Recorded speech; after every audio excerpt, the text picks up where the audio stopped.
tema de Echinococcus granulosus.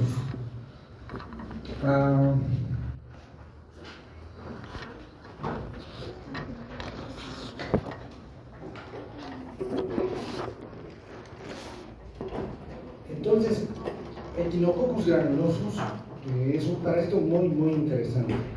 Antes, el denominativo que se le daba a la enfermedad que provocaba se llamaba echinococoso. Primero, hidatidosis, ¿sí? Ese era el nombre que desde su descubrimiento le dieron y llamaron a la enfermedad como hidatidosis. Pero hace unos años atrás hubo un consenso de expertos en el tema y dijeron que el nombre correcto debería ser echinococosis, siguiendo el nombre de género con la terminación osis, ¿sí? Entonces, hoy en día, la forma correcta de referirse a la hidatidosis como enfermedad es de echinococosis, ¿sí?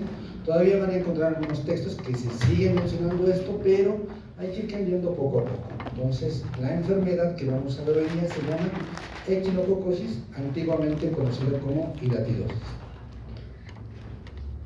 Entonces, han visto en la primera clase que los parásitos de pronto tienen dos grupos, ¿no? Hay un grupo grande que son los helmintos y otro grupo grande que son los protozoarios.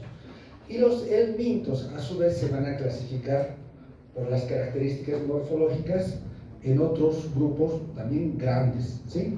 Y aquí está, por ejemplo, la clase Trematodon, cuya característica es ser un gusano plano, no segmentado. Y el claro ejemplo es la célula hepática. La otra clase se llama Cestodon, que son planos pero segmentados. Y estos dos pertenecen al grupo de los platelmintos. Y existe otro grupo que pertenece a los nematelmintos, cuya característica es que son también gusanos pero redondos, ¿no? A veces Ascaris lumbricoides. Entonces nosotros ahora estamos estudiando a la clase Cestodon, que son planos segmentados. Las anteriores clases ya han visto dos parásitos que pertenecen a este grupo de los céstodos. Esos dos parásitos se llaman Taenia saginata y Taenia solium. Son planos segmentados. Y este que van a ver ahora también pertenece al grupo de los céstodos, es plano segmentado. Pero a diferencia del otro que han visto, que era un gusano de 6 metros, que tenía segmentaciones, este parásito que vamos a estudiar hoy día apenas mide entre 3 y 4 milímetros. Y también tiene segmentaciones. Pero el Echinococcus granulosus, diríamos así que es un resumen de Taenia solium o de Taenia saginata, porque todo lo tiene reducido. Ahorita ya les voy a aclarar por qué digo eso. Entonces, esta parasitosis es considerada como una zoonosis. La definición de zoonosis es que corresponde a aquellas parasitosis que también pueden ser virosis o bacterias, pero que se transmiten de humanos a animales o viceversa, ¿sí? Entonces, las zoonosis parasitarias tienen esa característica, que pueden estar tanto en los humanos como en los animales, pero también se pueden transmitir de los animales a los humanos. En estas clases ya estamos aplicando las dos primeras clases que el doctor Martínez dio. Ciclo heteroxeno. ¿Qué significa eso? Que en este ciclo van a intervenir un hospedador definitivo y un hospedador intermediario. Entonces, en esta parasitosis tiene un ciclo heteroxeno. Esta parasitosis produce un impacto económico. ¿Por qué? Cuando afecta a animales, se hace un decomiso de las vísceras afectadas, se decomisa y no se vende, y produce un impacto económico en el criador. Y también produce otro impacto cuando afecta a los humanos. La persona afectada va a tener que ser intervenida quirúrgicamente, va a estar internada en un hospital, va a haber costos económicos por sus intervenciones, por los medicamentos. Entonces, es una parasitosis con alto impacto económico. Esta parasitosis fue descrita ya por Hipócrates, pero Hipócrates no describió al parásito, ¿no? Dijo, es Echinococcus granulosus, tiene un huevo, tiene las larvas. Lo que Hipócrates describió es la presencia de la larva, de la hidátide, en el humano. Cuando hacía las disecciones en los cadáveres, Hipócrates vio que había una serie de globos de agua, ya sea en el hígado o en los pulmones o en el abdomen de ciertas personas, que cuando este globo de agua reventaba, les causaba la muerte. Entonces en los libros comenzó a describir esto, ¿no? En los libros de ese periodo de tiempo. Entonces es una enfermedad que ha acompañado al humano desde tiempos antiguos. El agente etiológico. Esta es la taxonomía, ¿sí? La clasificación taxonómica. Hasta hace 20 años atrás solamente se hablaba de dos especies. Se hablaba de Echinococcus granulosus y Echinococcus multilocularis. Entonces se pensaba que solamente habían esas dos especies. Hoy en día se sabe, por el desarrollo de la biología molecular, que existen 9 especies de Echinococcus. ¿Sí? Ahora, estas 9 especies morfológicamente tienen las mismas características. Tienen un adulto, tiene una cabeza el adulto, su cuello, su proglótide inmadura, madura, grávida, elimina huevos, tiene una larva, pero se diferencian en que algunas de estas no siempre parasitan a los humanos. Tienen otros tipos de hospedadores intermediarios y otros tipos de hospedadores definitivos, ¿sí? Pero tenemos 9 especies y van a ver ahora en estos cuadros las características de estas 9 especies. Entonces acá están más o menos las 9 especies con algunas que tienen genotipos, es decir, dentro de una especie, cuando uno hace biología molecular, ve que tienen algunas variedades genéticas. Por eso es que el primero, Echinococcus granulosus sensu stricto, se describía hasta 3 genotipos, G1, G2 y G3. Vieron más adelante, estudiando, de que G2 no necesitaba ser estudiado porque pertenecía a G3. Entonces se quedó con que el primero tiene 2 variedades, G1 y G3. Equinus es su genotipo G4, Orlepi G5. Y vean cómo sus hospedadores intermediarios varían. Sus hospedadores definitivos también varían. Para Echinococcus granulosus sensu stricto, el perro es el principal hospedador definitivo. Para otros, por ejemplo, como canadensis, están lobos, perros, zorros, ¿sí? Y hay una variedad. Algunos de ellos, en su mayoría, afectan a los humanos, hay pocos que no afectan a los humanos, y ahí al lado está la enfermedad que produce. ¿Sí? Esta tabla está en las hojas que yo saqué y van a tenerlo disponible. Ahora, todo ese cuadro está resumido de pronto en esto. Entonces, Echinococcus granulosus provoca 3 tipos de enfermedades. ¿Sí? Quédense con eso. Echinococcus granulosus provoca 3 tipos de enfermedades. Una que se llama equinococcosis quística, o también dijimos que se llamaba hidatidosis. Otra que se llama equinococcosis neotropical. Y otra que se llama equinococcosis alveolar. De esas 9 especies que hemos visto, no todas provocan las 3 enfermedades. Echinococcosis quística, de pronto, estas son las especies que provocan esto.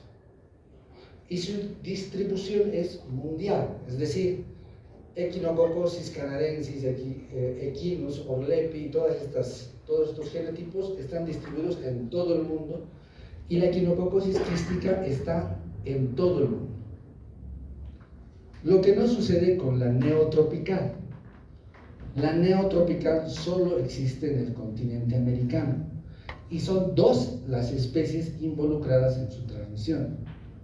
Lo interesante es que estas 2 especies y esta parasitosis como tal no es muy frecuente, solamente está en zonas tropicales. ¿sí? La transmisión solamente se da en América, en zonas tropicales.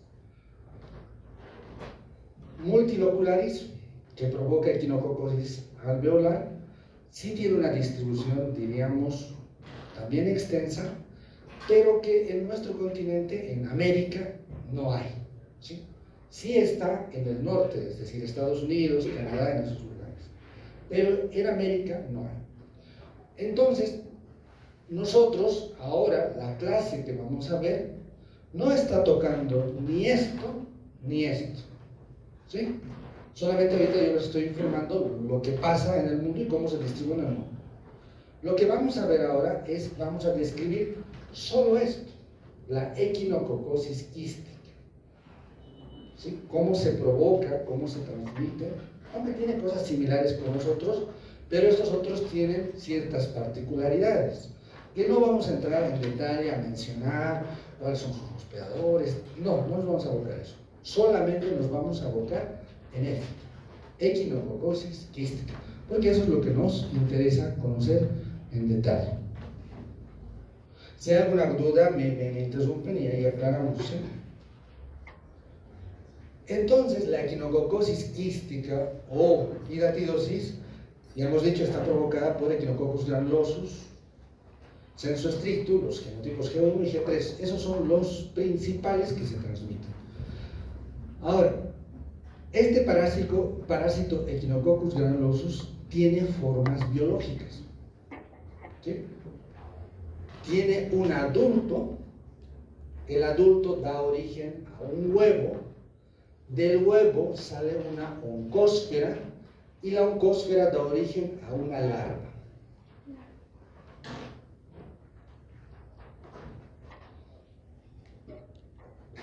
La larva da origen a un adulto. Pero en este trayecto, para que la larva dé origen a un adulto, dentro de la larva se tienen que formar escólices. El que en realidad da origen a un adulto es el escólice. El escólice es el que va a dar origen a un adulto. Una virtud, una característica es que el escólice, aunque da origen a un adulto, también tiene la capacidad de dar origen otra vez a otra larva. ¿Sí? Entonces, esa es la secuencia que siempre se va a presentar. ¿Sí? No puede saltar y decir un adulto da origen a una larva o una larva da origen a un huevo. ¿Sí? No hay eso. Siempre va a haber este proceso biológico y tiene que ir en esa secuencia, en ese orden. Si no, está mal, ¿no? Entonces, mal orden.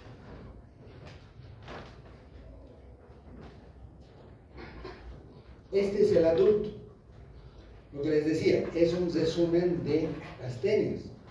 Las tenias, decíamos, tiene su escólex y en su escólex está su corona de ganchos. Esto sería su corona de ganchos. Acá estarían sus ventosas, tiene 4 ventosas. Este sería el cuello. Esta es la proglótide inmadura, la proglótide madura y la proglótide grávida. Las tenias tienen lo mismo, pero las proglótides inmaduras son cientos, las maduras son 200 y las grávidas son otros cientos. ¿Sí? Por eso es que llega a medir 6 metros o más, dependiendo de la especie. En cambio, este apenas mide 3, 4 milímetros, algún texto habla hasta de 5 milímetros, son pequeñitas. Entonces, ese es nuestro parásito adulto. ¿Qué características tiene? Es que es hermafrodita, igual que las tenias.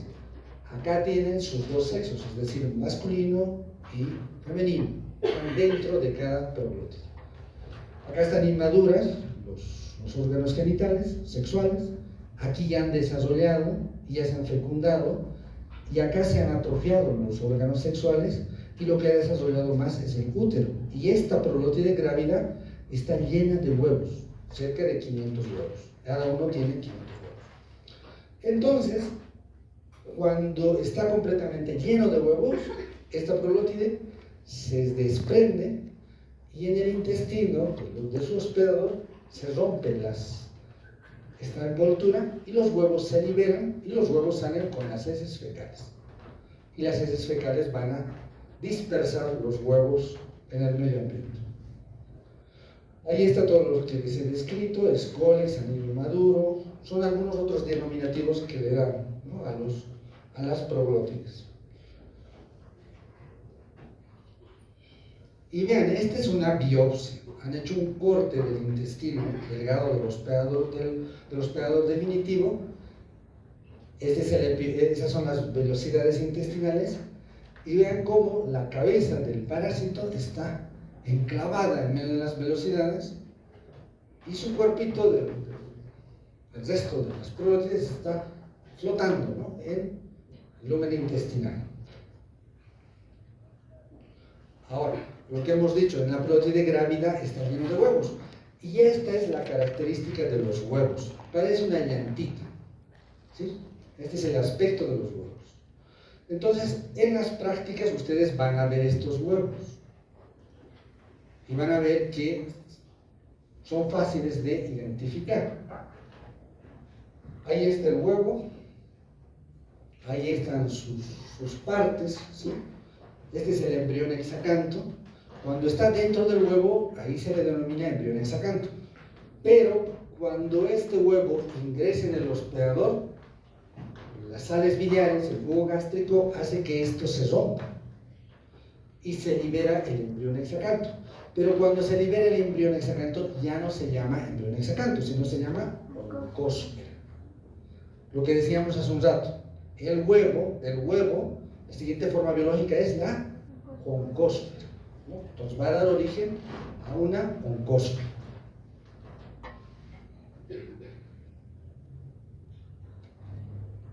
Ahí estamos viendo el hospedador que ha ingerido ese huevo. Si el huevo está entrando por la boca, está siguiendo todo este trayecto, aquí ha entrado en contacto sales biliares, jugo pancreático, pH del estómago, las membranas del huevo se han roto, y acá en alguna parte del intestino, esto más o menos trata de representar esto, el huevo se ha roto y ha salido la oncósfera. Y lo que hace la oncósfera es penetrar las velocidades intestinales. Penetra las velocidades intestinales y llega a la circulación. Y la oncósfera migra por la circulación. Va por el trayecto de las venas, ustedes ya conocen esto, sistema porta.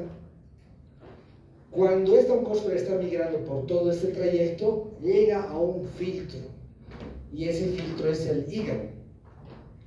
Muchas veces esta oncósfera, al migrar, se queda detenido en el hígado. Si se queda detenido en el hígado, no va a avanzar más, se va a transformar en la siguiente forma biológica. ¿Cuál va a ser? La larva.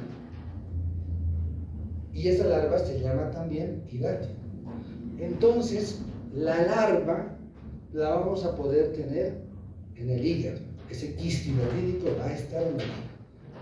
Pero puede ser que rebase ese filtro, no sea detenido por el hígado, y esa oncósfera siga el trayecto de la circulación y vaya por acá, vena cava, corazón, pulmones, y se quede acá, pulmones. Y en los pulmones, si se queda detenido, dará origen a la larva. Es decir, donde se vea detenido, va a dar origen a la siguiente forma biológica: oncósfera, larva, quiste hidatídico. Entonces, esto más o menos se está tratando de mostrar que los quistes hidatídicos pueden estar en el hígado por esta explicación, o en los pulmones por esta explicación, ¿no? Siguiendo ese trayecto de la circulación. Pero también puede ser que no se ha detenido en los pulmones. Entonces puede desarrollar en cualquier parte del organismo: cerebro, corazón, globo ocular, en cualquier parte donde esa oncósfera haya sido finalmente detenida. Y ahí se va a desarrollar la larva. La larva, este es el aspecto de la larva, ¿sí? Entonces se llama hidátide o también quiste hidatídico. La hidátide tiene sus partes. Tiene un continente que está formado por esas capas. La capa más interna se llama germinativa o también llamada prolífica. Esta capa germinativa es como la membranita, conocen los huevos, ¿verdad? ¿Han roto alguna vez un huevo? Sale la clara, la yema y se queda una membrana bien delgadita, ¿no? Tiene ese aspecto la germinativa, la capa germinativa. Envolviendo a esa capa así bien delgadita, blanquita, se halla la cutícula, la capa más externa. Y dentro de ese globo, que tiene dos capas, está el líquido hidatídico y está la arenilla hidatídica. Ese es el contenido.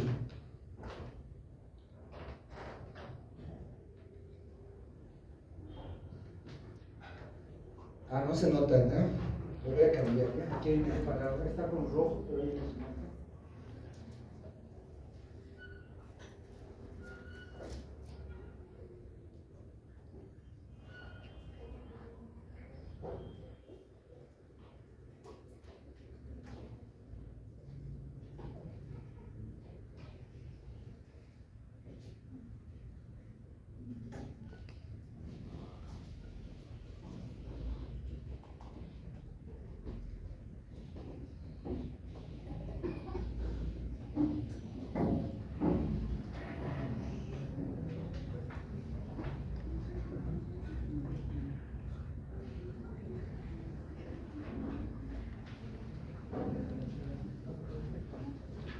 No quiere cambiar.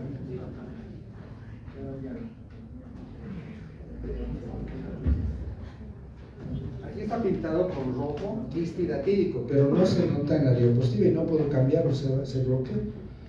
Pero esta es la hidátide, ¿sí? Y aquí tendría que decir quiste hidatídico. Se llama quiste hidatídico cuando alrededor de la hidátide, alrededor de esto, se forma una tercera capa. Y esa tercera capa se llama adventicia. Cuando nosotros vemos un quiste hidatídico y tiene las tres capas, se llama quiste hidatídico. Si solo tiene las dos capas, se llama hidátide. La adventicia surge a partir del cuerpo, es decir, el organismo, con la intención de aislar a la hidátide, porque es un cuerpo extraño, comienza a crear una capa, una tercera capa que se llama adventicia. Entonces, esa tercera capa está formada o creada por el propio organismo del hospedador. Entonces, a eso se llama quiste hidatídico. Entonces, aquí había la palabra quiste hidatídico, significa hidátide más la tercera capa que sería la adventicia. Entonces, solo ahí se llama quiste hidatídico. Ahí vemos una hidátide, ¿sí? Esto vendría a ser la germinativa, la cuticular, es decir, no han cortado ahí y han sacado la germinativa. Esta está íntegra y acá le han sacado la germinativa. Y este sería nuestro quiste hidatídico. Acá estaría la adventicia, la cutícula, la germinativa. Y vean que dentro se forman otras vesículas hijas. Es el tamaño que crece por año y vean cómo pueden lograr crecer hasta 10, 15 o 20 centímetros un quiste hidatídico, ¿sí? ¿Cuál es la virtud de la capa germinativa? La capa germinativa tiene células pluripotenciales que pueden dar origen a nuevas vesículas hijas. Es decir, a partir de esta capa se forma todo esto. Y dentro de cada una de estas se forman los escólices. Ahora yo les muestro eso. Si nosotros hacemos un corte histológico de esta pequeña porcioncita, la hemos cortado, ¿sí? Y se monta un microscopio y se observa.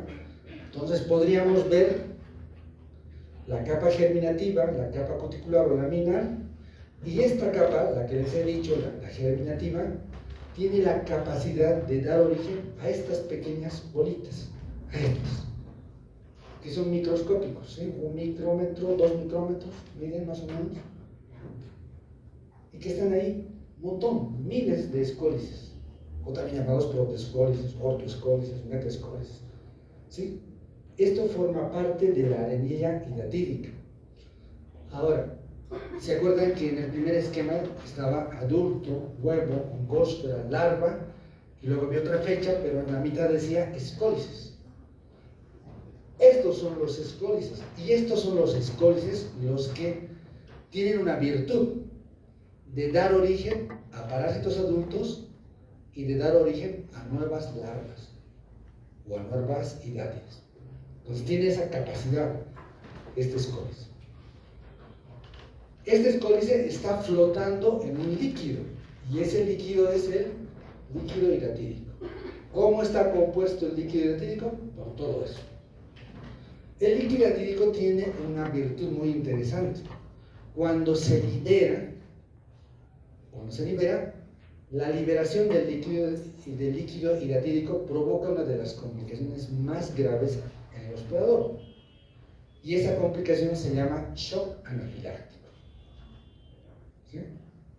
¿Alguna vez han visto a alguien con alergia? Cuando tienen alergia a algo, ¿qué es lo que pasa? Se empieza a salir granitos, se les hincha las manos, y si es muy grave la alergia, incluso puede morir esa persona, porque se empieza a edematizar todo, se edematiza la glotis y no puedes respirar, y se mueren. Hay alergias que son muy graves, por ejemplo, las personas alérgicas a la penicilina pueden morir por una inyección de penicilina, ¿sí? Se pueden morir en un rato. Entonces, la liberación del líquido hidratídico provoca cuadros de shock anafiláctico que pueden ser mortales. Es decir, una persona, por la liberación de este líquido, puede morirse. De pronto está jugando fútbol, le han dado un codazo, porque tenía un quiste hidratídico, se ha roto el quiste hidratídico, se ha liberado el líquido hidratídico, se muere. Y no saben por qué se muere. Entonces, vean lo grave que puede ser esta parasitosis. Es responsable de provocar entonces la complicación más grave es el líquido hidratídico. Acá están los protoescólices, y los escólices también tienen esto, ¿sí? Su doble corona de ganchos, y acá tienen sus ventosas. Este escólice va a dar origen al parásito adulto. Es decir, cuando este escólice se implante en algún lugar, va a dar origen en el intestino al parásito adulto. Es la forma que precede al parásito adulto. Ahí está lo mismo, ¿sí? De pronto tal vez un poco más, mejor esquematizado, la capa germinativa, y vean cómo de la capa germinativa, miren, está la propia capa germinativa envolviendo a los escólices. ¿Sí? Y acá uno directamente, otros envueltos en vesículas, algunas que son vesículas pequeñas, que se llaman vesículas prolíferas, y algunas mucho más grandes que son visibles, llamadas vesículas hijas. Arenilla hidratídica, protoescólices, ortoescólices, los ganchos. Hay algunos, los metaescólices, que de pronto no son viables, que no tienen glucógeno y se mueren, y cuando se mueren liberan los ganchos. Y es posible que nosotros, cuando observemos el líquido hidratídico, no observemos esto, pero sí observemos ganchos flotando. Es decir, que algunos de esos escólices muertos se han descompuesto y han terminado liberando sus ganchos. La primera diapositiva, pero con más cosas que ya les va a resultar más fácil de entender. El adulto, huevo, ongóspera, larva, escólices, y da origen a un adulto, ¿no? Hemos dicho que tiene un ciclo heteroxeno. Tiene ciclo heteroxeno porque tiene dos hospedadores. Y aquí entra primera clase de parasitología. Hospedador definitivo. ¿Cómo se define a un hospedador definitivo? Pregunta de examen. Porque en el hospedador definitivo está la forma adulta o existe una multiplicación sexual. En este caso, el hospedador definitivo es el peso. Es el peso. Porque en el peso está el parásito adulto. ¿Sí?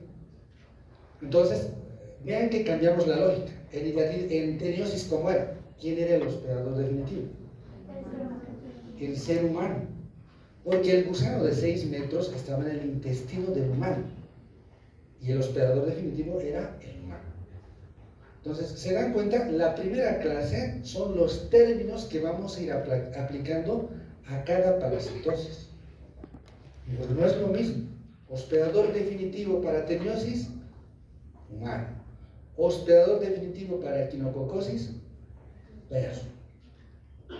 ¿Eh? El perro tiene los parásitos adultos. ¿Cuántos parásitos adultos puede haber en un perro? Miles. ¿Por qué? Porque cuando se come un quistidatídico, en el quistidatídico, dentro del quistidatídico, puede haber miles de escólices. Miles de escólices. ¿Sí? Y esos escólices, cuando se liberan en el intestino del perro, porque se come el globo, el perro, se liberan miles de escólices y en su intestino están miles de estos parásitos pequeñitos. El perro, con estos parásitos en su intestino, va a liberar, las prólides grávidas van a salir y van a salir en sus heces fecales huevos. Estos huevos van a ser ingeridos, lo normal, porque va a estar en los pastizales, los huevos van a ser ingeridos por el ganado. ¿Sí? Ahora, dense una cosa, dense cuenta de esto, ¿sí? Para no cometer errores. ¿Cuál es la forma infectante para estos hospedadores intermediarios? Los huevos. ¿Sí? Esa es la forma infectante para el hospedador intermediario. Lo que se come son los huevos, no se come la oncósfera. ¿Sí? Lo que se come es el huevo que está en las heces, en la caca del perro. Ahora, el ganado tampoco va y se come la caca, sino se ha pisoteado, se ha dispersado las heces en los pastizales y la vaca, la oveja, se come ese pastizal contaminado con heces de perro que contiene huevos.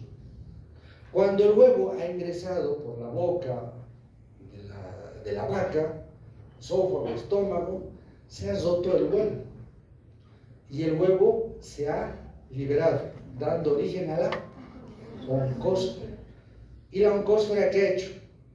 Lo que hemos explicado en el humano, ¿no? En ese esquema.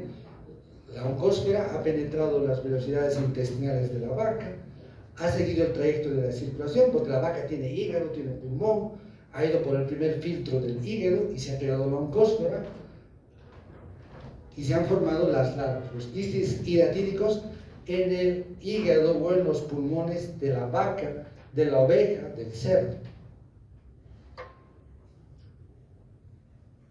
¿Y cómo se cierra este ciclo? La vaca ha crecido bastante, o el cerdo ha crecido bastante, la oveja ha crecido bastante, y hay que generar plata.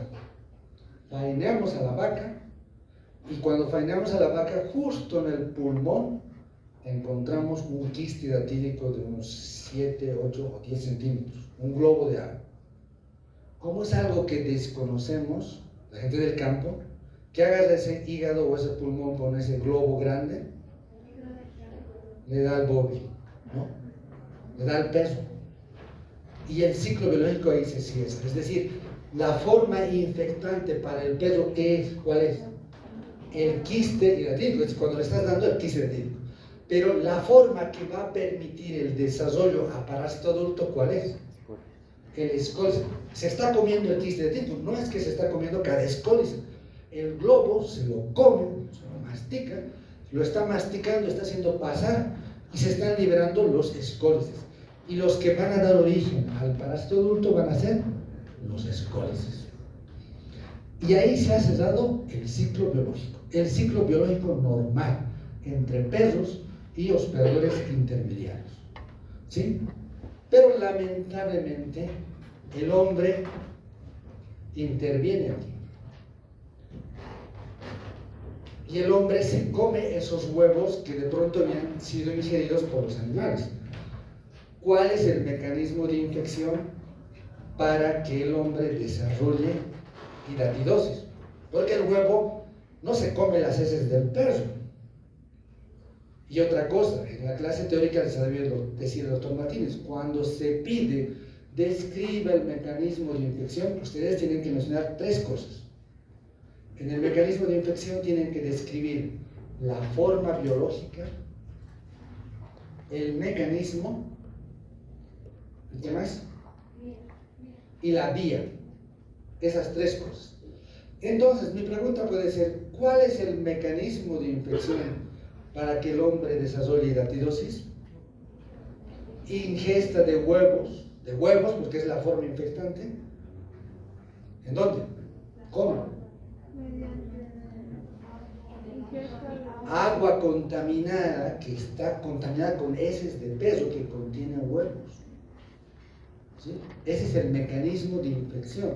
Porque el humano no es coprófago, es decir, no va a agarrar la caca del perro y se lo va a comer, ¿no? Entonces, otro, ingesta de vegetales que crecen a flor de tierra, lechuga, que está contaminada con heces de perro que contiene huevos. Entonces, una lechuga que la hemos comprado de la calle, no la hemos lavado bien, y que de pronto tenía huevos del perro, del parásito, contaminado, y uno ha ingerido eso. Entonces, su mecanismo de infección es completamente diferente. ¿Se dan cuenta, verdad? Y ahora, no es lo mismo. Mecanismo de infección para cisticercosis es otro. Mecanismo de infección para teniosis es otro. Mecanismo de infección para equinococosis quística es otro. Para equinococosis canina es otro. ¿Sí? Entonces vean que en esta parasitosis hay 2 enfermedades. Una que está en los perros, que no la estudiamos, que se llama equinococosis canina, porque este perro está parasitado con el gusano adulto. Y la otra enfermedad que se llama equinococosis quística, que sí la estudiamos, y que está provocada por ¿qué forma biológica? Por la presencia de la larva, llamada también quiste hidatídico. ¿Sí? Y el hospedador, el hombre, es un hospedador intermediario accidental. ¿Cuál es la característica del hospedador intermediario accidental? Que permite el desarrollo de la forma biológica, pero interrumpe el ciclo biológico. Porque para que el ciclo biológico continúe, ¿qué tendríamos que hacer? Sacar el hígado del humano, la víscera del pulmón del humano y dárselo ¿a quién? Al perro. Y así continuaría el ciclo biológico. Pero en este caso se corta el ciclo biológico. Por eso es hospedador intermediario accidental, porque corta, no porque accidentalmente se lo ha comido un huevo, no, sino porque corta el ciclo biológico. Sí permite el desarrollo, porque este quiste hidatídico ha crecido 10 centímetros, 15 centímetros, ha desarrollado, pero no ha permitido que el ciclo continúe. A diferencia de los otros hospedadores intermediarios, los cerdos, vacas, permiten que el ciclo continúe. Y ahí hay una diferencia: hospedador intermediario, hospedador definitivo, hospedador intermediario accidental. ¿No? 3 definiciones que tienen que aplicar y ya saben, es completamente diferente con Teniasolo, con Glasiola, que vamos a ver más adelante, y con otros parásitos. Esto es lo mismo, pero de otra manera explicado, y ya es más fácil de entender esto.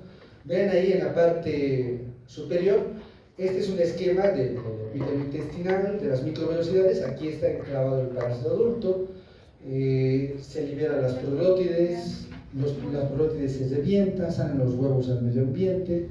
La oncósfera, vean que ha entrado ya al hospedador intermediario, y acá la oncósfera ha migrado, está penetrando las microvelocidades, está dando origen al quiste hidatídico, Y vean acá, los escólices están dando origen a los parásitos adultos. Otra forma de explicar lo mismo. Peso, parásitos adultos, huevo, el huevo directamente entra al humano o al ganado, y aquí están los quistes hidratídicos, aquí están sus escoles, ¿sí? Escólices, y dando origen a los parásitos adultos. Otra forma de explicar lo mismo.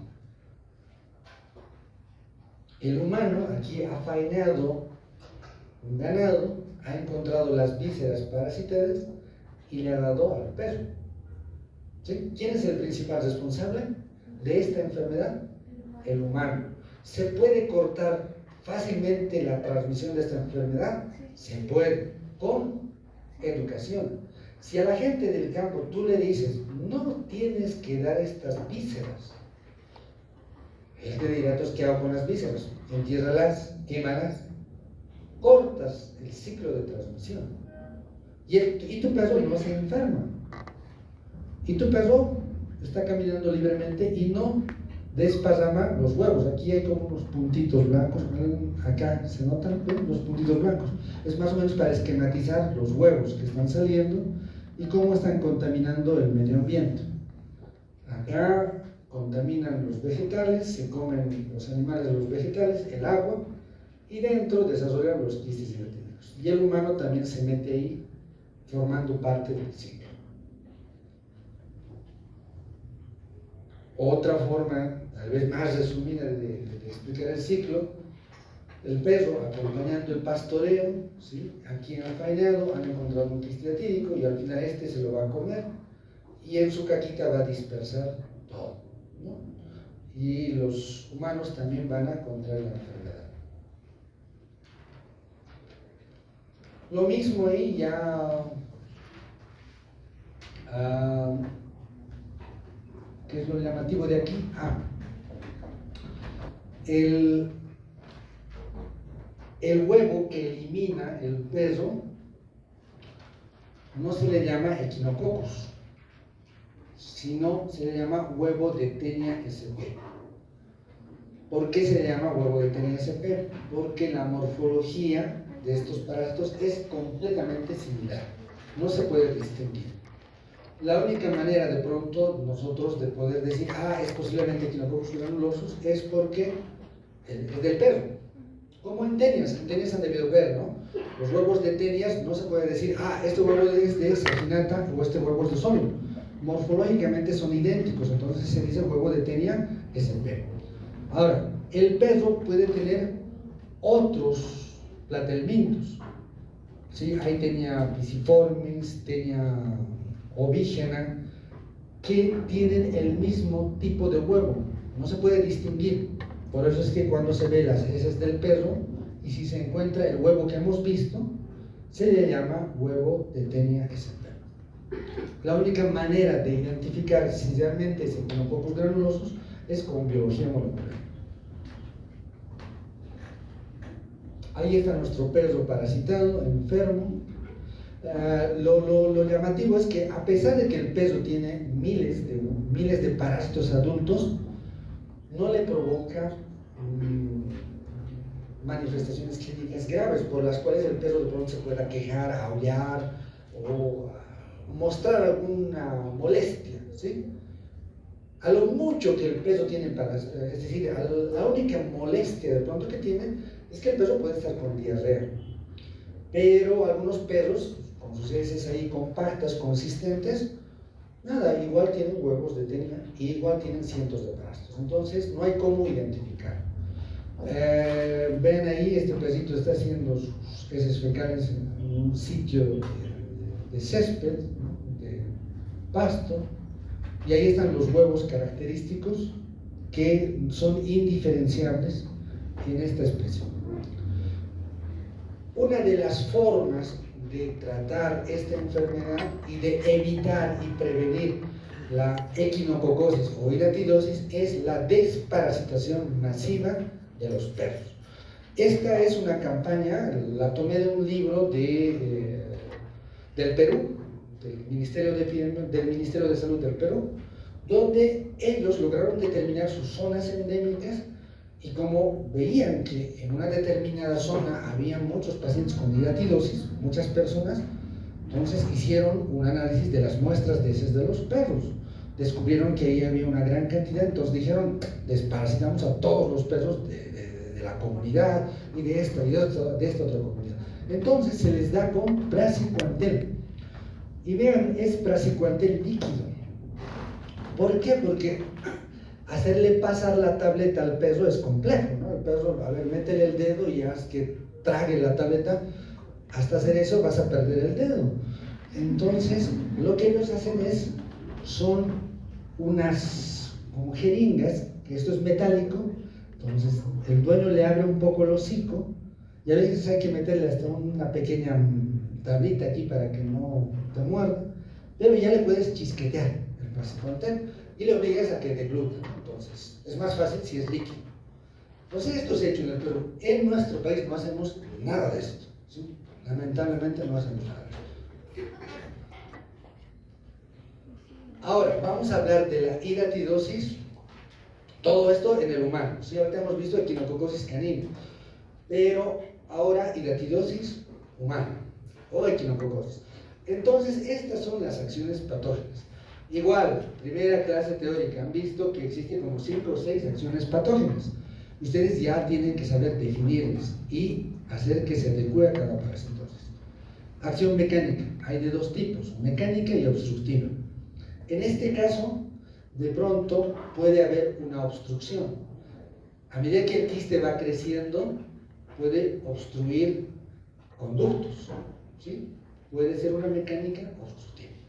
A medida que el quiste crece, también puede provocar una hidatidosis compresiva, es decir, una acción patógena de tipo compresivo. Y hemos dicho, cuando el quiste hidatídico se rompe, puede provocar una acción inmunoalergénica. Entonces, esas son sus acciones patógenas. ¿Cuál es la localización más frecuente? Y es más fácil ya entender esto. Por la circulación, el primer sitio, el primer filtro es el hígado. La mayor cantidad de quistes hidatídicos se encuentran localizados en el hígado. Y luego está el pulmón y luego está el resto de las estructuras o de los sistemas y todo, ¿sí? Ahora, aquí hay una cosa bien interesante, no sé si está en la diapositiva siguiente. Allá, aquí. Cuando nosotros, por ejemplo, nosotros queremos saber cuál es la prevalencia de hidatidosis en el hospital general y buscamos los casos de hidatidosis y resulta ser que la mayor cantidad de casos no son los hepáticos, sino son los pulmonares. Entonces aquí hay una contradicción, pero sí hemos dicho que el hígado es el principal órgano afectado. ¿A qué se debe que el pulmón sea frecuentemente diagnosticado? El pulmón, al ser un órgano blando, permite que el quiste hidatídico desarrolle más rápido. No hay una oposición dura como la del hígado. Como crece más rápido, se manifiesta clínicamente más frecuentemente. Los pacientes acuden al servicio de salud cuando hay manifestaciones clínicas. Por eso es que los que son diagnosticados frecuentemente en el frente son los que tienen hidatidosis pulmonar. La mayoría de los hepáticos son asintomáticos. Muchas veces provocan leves manifestaciones clínicas y algunos nunca se manifiestan clínicamente. Entonces, de ahí que clínicamente el que tiene mayor frecuencia son los pulmonares. Pero desde el punto de vista epidemiológico, los más frecuentes son los hepáticos. Desde el punto de vista clínico, los más frecuentes son los pulmonares. Entonces, eso también tomar en cuenta las diferencias que existen.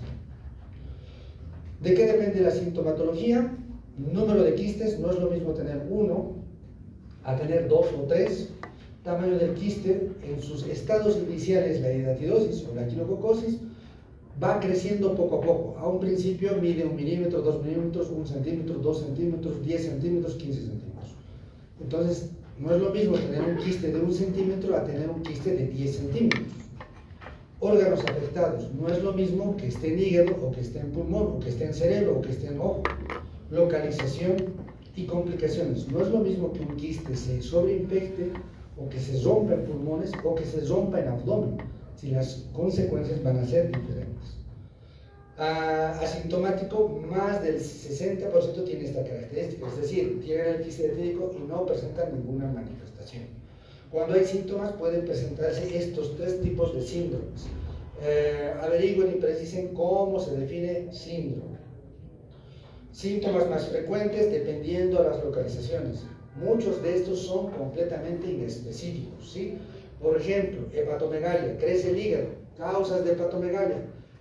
Hidatidosis es una.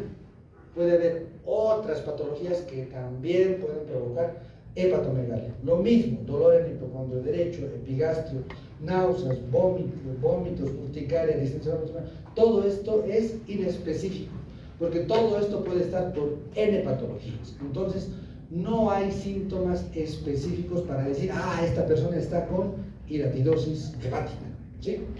La única que de pronto te puede sugerir que posiblemente sea hidatidosis es cuando tiene localización pulmonar, pero también cuando ocurre una cosa, cuando el quiste pulmonar revienta, ¿sí? Y se provoca la vómica. Se provoca la vómica y el paciente te describe, doctor, doctora, he escupido, he botado algo como parecido a la sémola y tenía unas telitas blancas, ¿sí? Entonces eso es altamente sugestivo de que probablemente sea hidatidosis, siempre y cuando haya la vómita, ¿sí? Pero si el paciente simplemente dice, toso, a veces con sangre, a veces con moco, eso puede ser cualquier cosa, puede ser desde tuberculosis, una neumonía, entonces no hay sintomatología específica, salvo la vómica que te puede sugerir posible cuadro de hidatidosis. Hidatidosis primaria es cuando puede estar a nivel hepático, a nivel pulmonar, provocando todo esto. Shock anafiláctico, cuando un quiste hidatídico se revienta, tiene 2 consecuencias, ¿sí? El quiste hidatídico de pronto medía solamente unos 3 centímetros o 2 centímetros. Se ha roto y no ha provocado shock anafiláctico, pero sí tiene otra consecuencia. ¿Cuál es la otra consecuencia? Hidatidosis secundaria. Lo que les decía, el escólice tiene la capacidad de dar origen a 2 formas biológicas, al adulto y a otros quistes hidatídicos. Resulta ser que esta persona tenía su quiste hidatídico 3 centímetros, se ha roto, los escólices no han provocado shock anafiláctico, o ha sido tan leve que le provocó una urticaria y punto, y ha desaparecido. Pero como se ha roto el quiste hidatídico, se han liberado ¿qué? Escólices. Y eso da origen ¿a qué? A una hidatidosis secundaria. Entonces, esa persona, de tener un solo quiste hidatídico, ¿cuántos tendrá ahora? De pronto 15, 10, 12. Ahora, ¿cuándo más se produce la hidatidosis secundaria? De pronto están operando, han decidido intervenir quirúrgicamente, están drenando, están sacando el quiste hidatídico y se les cae una gota del líquido hidatídico que contiene escólices. El paciente al cabo de 6 meses, 8 meses, 9 meses va a volver por más quistes hidatídicos, porque se ha producido una caída de los escólices. Entonces, una hidatidosis secundaria puede ser consecuencia de una acción quirúrgica que de pronto no ha tomado en cuenta estos aspectos y ha desparramado los escólices, o que se haya reventado simplemente. Ocurre esto generalmente en los pulmonares. Se revienta el quiste hidatídico, ha vomitado el paciente, pero también se han quedado otros escólices en los pulmones. Y de pronto, de tener una imagen acá en un lado, ahora tiene otros quistes hidatídicos que después de 6, 8 meses comenzamos a observar más quistes hidatídicos. Hidatidosis secundaria. Ahorita ya nos vamos a ir, ya vamos a acabar, ¿sí? Esto, bueno, ya saben todo esto. Shock anafiláctico, ya saben, y acidosis secundarias, ya saben. Vamos a ir pasando. Diagnóstico. Clínica. Con la clínica no se puede llegar al diagnóstico. Ya saben, han llevado ya la teórica y en la teórica han visto los tipos de diagnóstico. Hay el diagnóstico clínico, epidemiológico y etiológico. Nosotros con la clínica aquí en esta paraestosis no podemos decir, este tiene hidratidosis. No se puede. Por vómica podemos sospechar.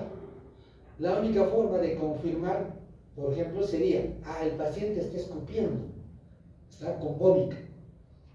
Y de pronto nos trae en un frasco y nos dice, esto escupido, mire doctor, parece la sémola, ¿no? Y nosotros esa vómica, ese producto de los pulmones, lo ponemos al microscopio y vemos los escorios. Hemos hecho diagnóstico etiológico. Y podemos decir, este paciente sí tiene un quiste hidratídico en los pulmones y esta es su vómica producto de eso. Allí sí hemos podido diagnosticar. ¿Sí? Pruebas de gabinete. Acá, antes no se podía diagnosticar fácilmente esta paraestosis, pero ahora sí se puede diagnosticar. La prueba de elección para localización hepática es la ecografía. ¿Sí? Ecografía, primera opción. Para localización pulmonar, rayos X. Y para ambas localizaciones, tomografías, resonancia magnética. Pero también hay que seguir la lógica, ¿sí? Cuando ustedes vean una masa tumoral en el abdomen, no van a apretarlo, no van a tocarlo así, ¿no? Van a tocar con mucha delicadeza. Por ahí es un quiste hidratídico y ustedes lo revientan al palpar, se va a morir el paciente.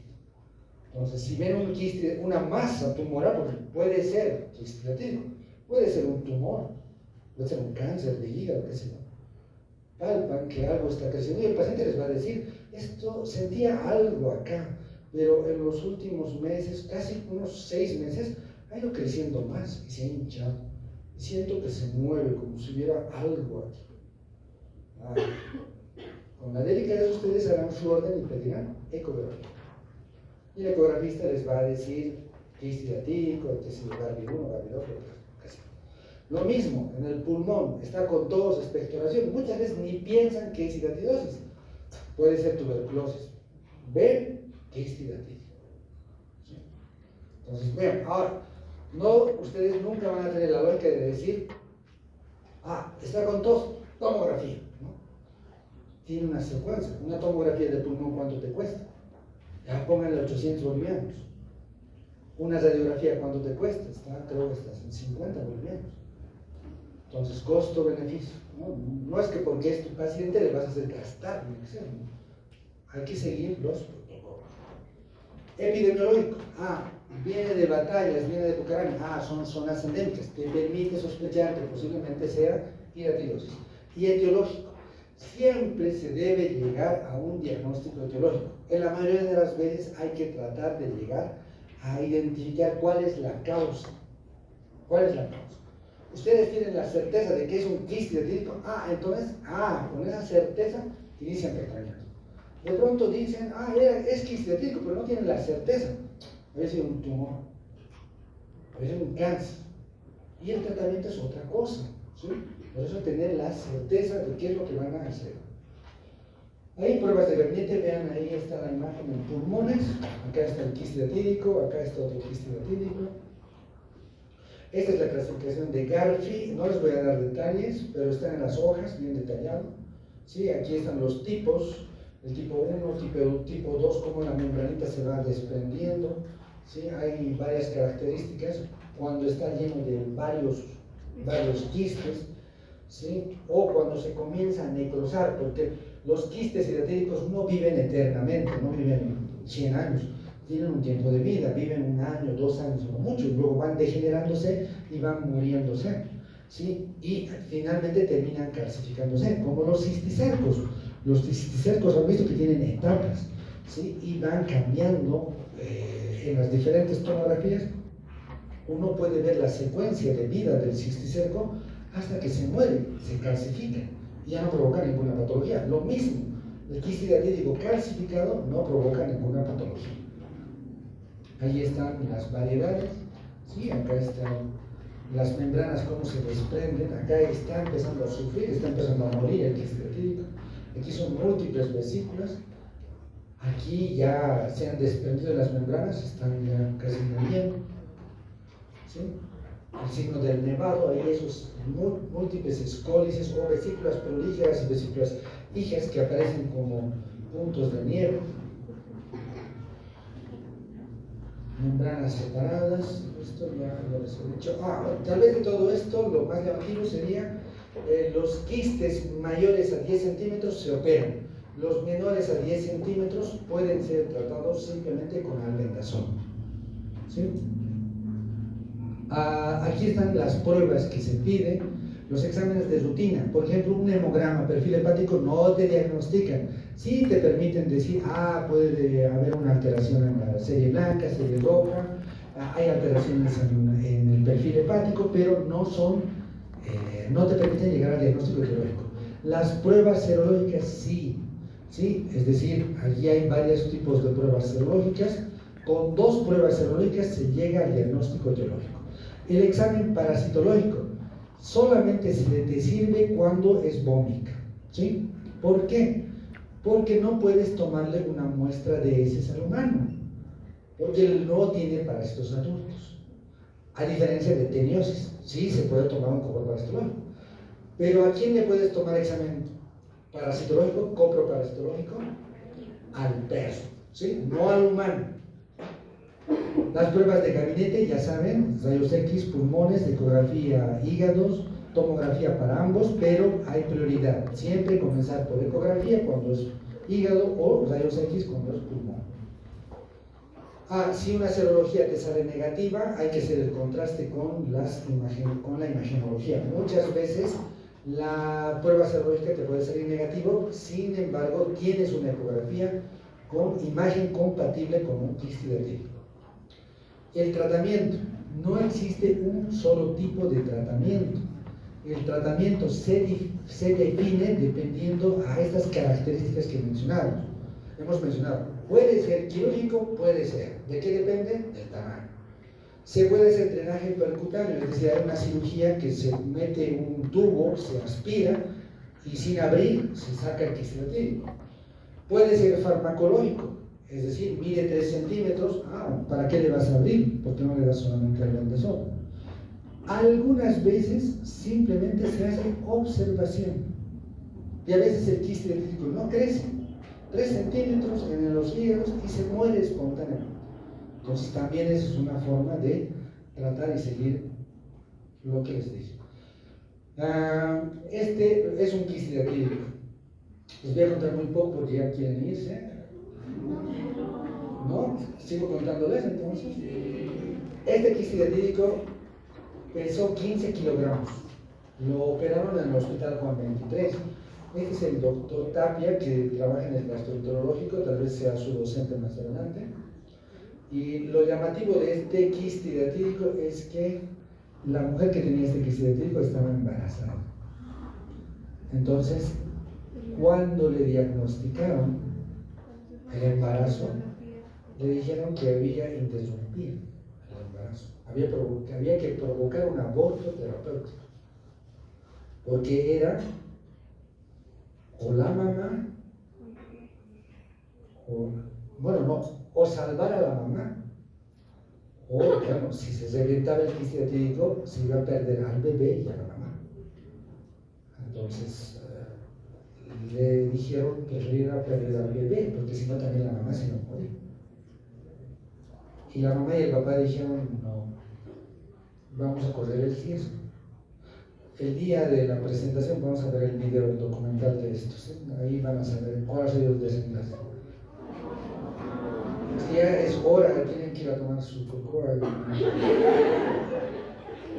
Aquí otras imágenes, vean los quistes atídicos, vean cómo esta tomografía, vean el tamaño de este quiste atídico, ¿sí?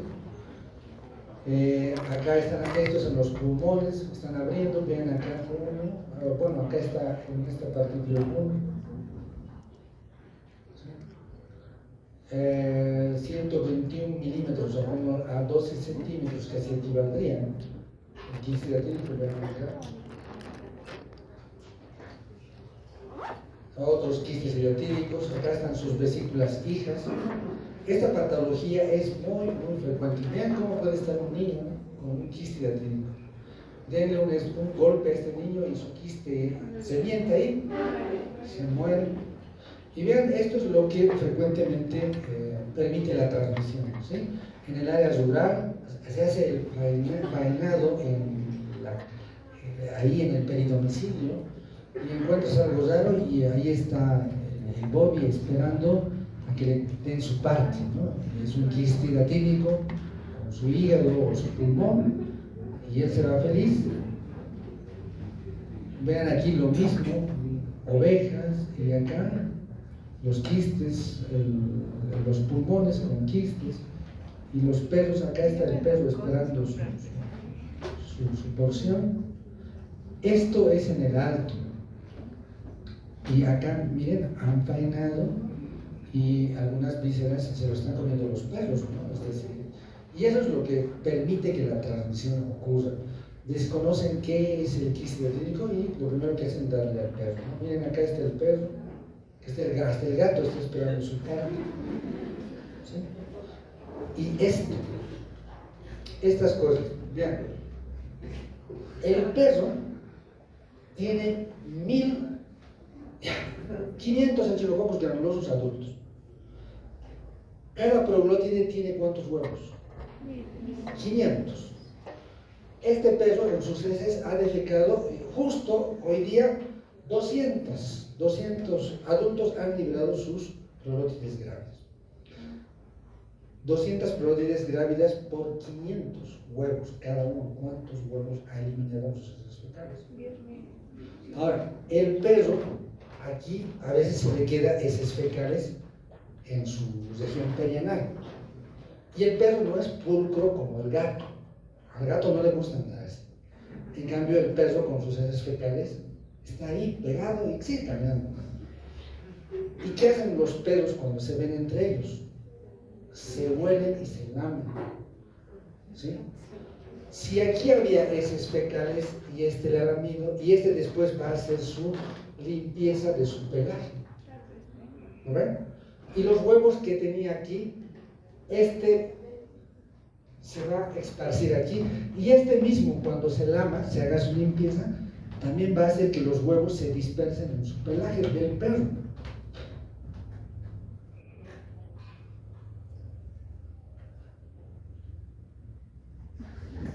Y es otra forma, han debido ver ustedes que tienen sus perros, cuando hay restos de heces fecales en la región perianal, se limpian así, ¿sí?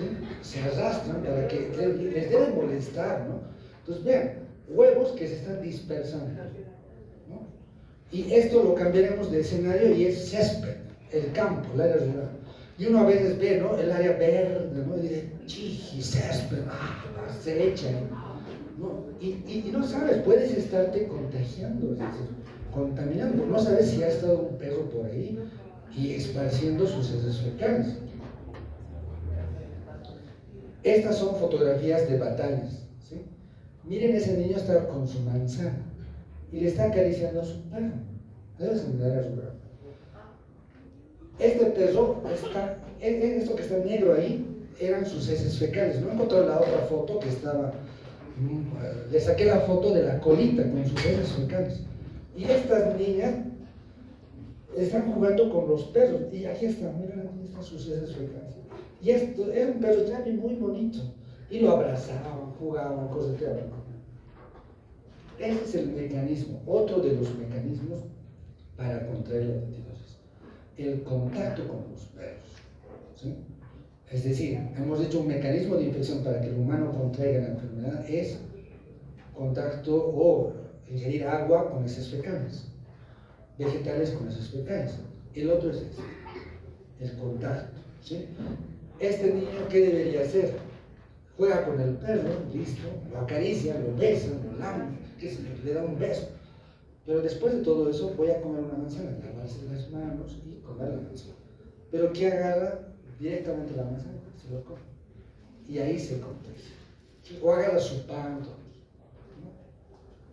Entonces, esta es una de las principales formas en que puedo encontrar. No encontrar la foto, o no tengo la foto de un niño de la área rural besando a un perro, pero es frecuente y los niños son los que principalmente hacen eso. Ahora, nosotros tal vez, algunos de ustedes han hecho esto, ¿no? Mi perrito, ¿no? Y ya saben, el perro hace quiere lamiéndose sus desechos. Ahora, si es un perro callejero, los perros, ¿qué hacen? Salen a las 8 de la mañana y regresan a las 12 y luego regresan a las 6 de la tarde, o a veces regresan solamente para dormir. ¿Sí? ¿Y dónde han ido? No sabemos. ¿Qué habrán comido? No sabemos. ¿Por culpa de quién? De nosotros. Tanto perro deambulando por ahí. Una de las medidas es promover la cría adecuada de los perros. ¿Sí? La desparasitación, incluso la eliminación de perros vagabundos.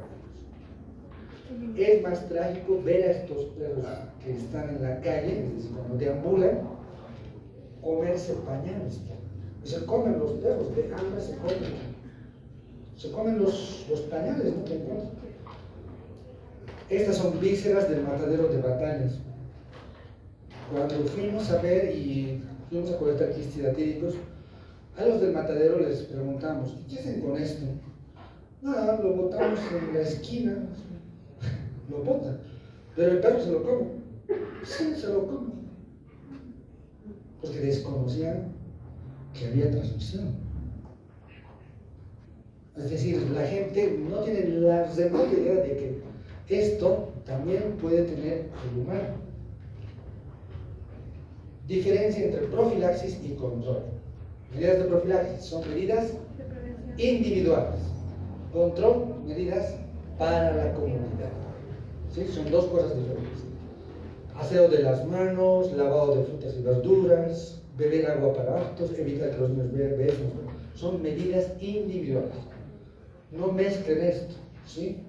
Pregunta de examen. Cite dos medidas de profilaxis y me meten medidas de control. ¿Sí? Desparasitación a los perros. Eso es medida de control. Ahora, llevar al veterinario ya de pronto ya.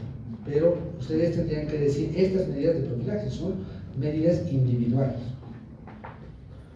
Medidas de control, educación, normas que regulen tenencia de los perros, campañas de desparasitación de perros, son medidas masivas, normas que regulen la adecuada eliminación de vísceras decomisadas, por ejemplo, debería capacitarse en todos los mataderos a enseñar qué es lo que se hace con las vísceras, eliminación de canales vagabundos. Entonces son medidas de control, es decir, para la población.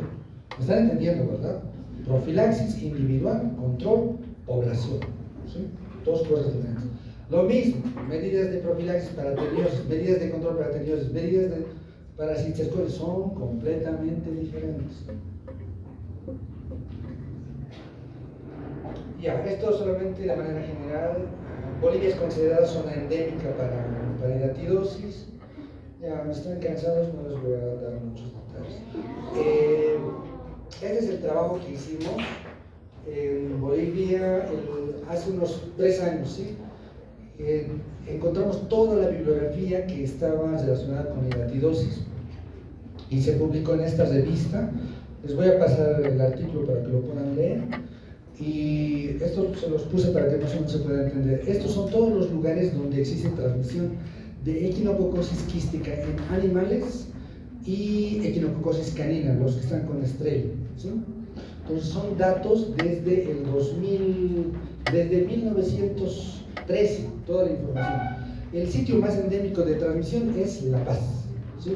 Aquí hay transmisión de hidatidosis y casos diagnosticados de hidatidosis en humanos, en animales, en todo. El otro sitio vendría a ser Santa Cruz y este sería el otro sitio, Potosí, ¿sí? Los sitios donde existe mayor sitio de transmisión. Si solamente sacamos y ponemos la información a partir del 2000, este sería nuestro mapa epidemiológico. Es decir, en hidatidosis no se sabe mucho.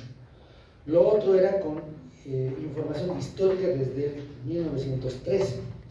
Pero ya les digo, desde el 2000 sí se sabe que hay algo en Santa Cruz, en animales, algo en perros y animales en Potosí, algunos casos reportados en Chuquisaca, Cochabamba, La Paz muy pocos casos, ¿sí? Prácticamente Pando no hay nada, Beni en animales solamente. Entonces, lamentablemente nuestro sistema de información epidemiológico está completamente mal, es decir, no recupera la información de los hospitales y no se sabe en este instante cuál es la magnitud de hidatidosis. El día jueves, el doctor Eric Torrico es el que va a exponer desde Tupiza la situación solamente de Tupiza y la hidatidosis, ¿sí? Entonces va a mostrar los datos que realmente son alarmantes para la hidatidosis. Sobre genotipos, también solamente se decía que en Bolivia estaba circulando el G1, nada más. Esto en 2016. Hicimos un trabajo y colectamos muestras de perros, de humanos, de vacas, de ovejas, y de estos sitios. Estas son fotos de batallas donde fuimos a colectar quistes hidatídicos y se hizo esta otra publicación. Entonces, en esta otra publicación se identificaron las 3 especies que actualmente están circulando de equinococosis en Bolivia. Tenemos censo estricto, orlepi e intermedios, ¿sí? Esas son las únicas 3 especies que hasta ahorita se conocen que están circulando en Bolivia, identificadas por PCR, por biología molecular, ¿sí? Y ahí hay muchos más detalles que no les voy a comentar, y este sería nuestro mapa epidemiológico de las especies. Intermedios se ha encontrado en quistes hidatídicos de cerdos, de Santa Cruz, granuloso censo estricto en ganado bovino, y La Paz es el que tiene más animales identificados con equinococcus granulosos: humanos, ovejas, perros y ganado bovino con equinococcus granulosos, orlepi en perros y ganado bovino, granulosos y orlepi en Cochabamba, ¿sí? Y en Oruro y Potosí solamente hemos diagnosticado en humanos, nada más, ¿sí? Pero más o menos este sería de pronto la información más actualizada. De aquí a unos meses es posible que publiquemos otro. Tenemos un trabajo, hemos colectado 403 muestras de perros de Tupiza y de La Paz, y ahí se está procesando todavía con biología molecular. Entonces ya vamos a tener resultados y vamos a ver si se amplía o no esto. Lo que les decía, ya estamos acabando. Es una tabla de las muestras de perros, ¿sí? Para hacer ese primer trabajo hemos colectado 131 muestras de perros de estos 3 municipios y sus comunidades. Con microscopía, viendo la caca del perro, hemos encontrado 14 muestras que tenían huevos de Taenia sp. Pero ahí es huevo de Taenia sp nada más. Para saber si se trata de equinococcus granulosus o no, se tenía que hacer biología molecular. Es decir, buscar el ADN y ver si es equinococcus granulosus. De esas 14 muestras, 11 hemos podido hacer PCR. ¿Y qué es lo que ha dado como resultado? 6 tenían, las muestras de perros eran equinococcus granulosus, 4 censo estricto, 2 orlepi, vean aquí, 5, a pesar de que eran huevos, así como los de equinococcus granulosus, era Taenia hidatígena, y 2 era Taenia pisciforme. Entonces, no todo huevo es equinococcus granulosus, por eso es que se pone huevo de Taenia sp, porque puede ser o Taenia hidatígena o Taenia pisciforme, ¿sí? Entonces, eso hemos hecho también. Este es el equipo. Él es el doctor Cristian Álvarez, él es chileno, él era mi tutor de mi tesis de doctorado, y esas 2 publicaciones que les mostré son parte de mi tesis de doctorado. Entonces, ahorita seguimos trabajando los 4, la doctora Mónica Iván está trabajando con nosotros, pero el primer trabajo lo hicimos los 5, y bueno, si alguno se anima a querer hacer investigación, estamos para hacerlo, con alguna idea que ustedes tengan. Bueno, gracias y disculpen por haberme extendido.